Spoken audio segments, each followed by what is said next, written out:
Bang. Macam mana nak jadi asal pilot bang? Ha? Orang nak jadi pilot.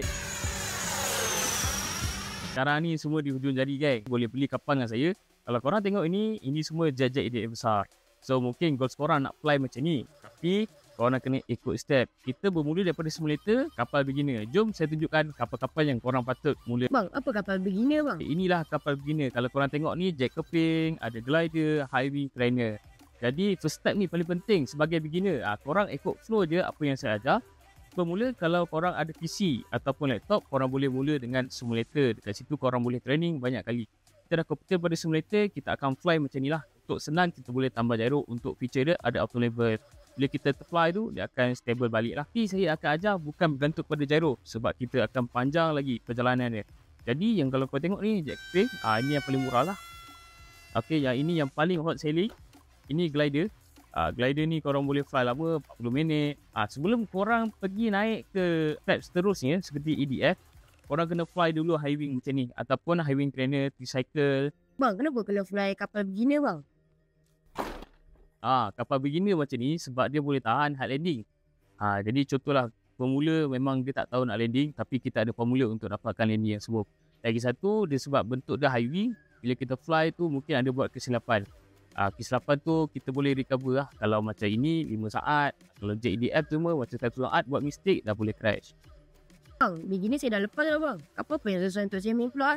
Alright, kalau bila korang dah komputer kapal beginner, sebelum kapal EDF besar kita akan fly EDF kecil. Ini adalah twin 40mm.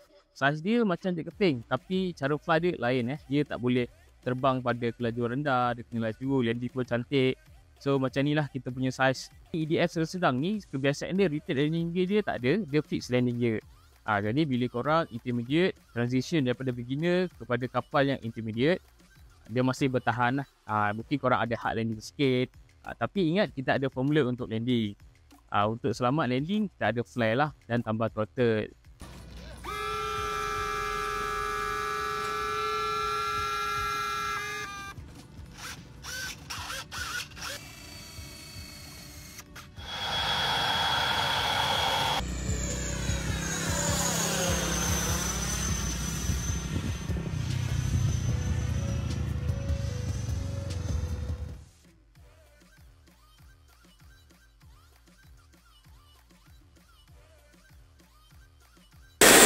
Bang, next level kapal yang Syah untuk main apa bang?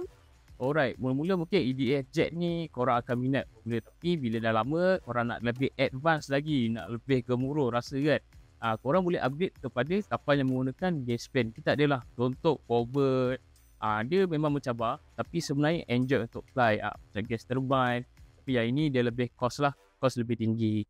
Jadi bergantung kita main pun ikut kemampuan. Dia takkan boring guys. So jom PM3.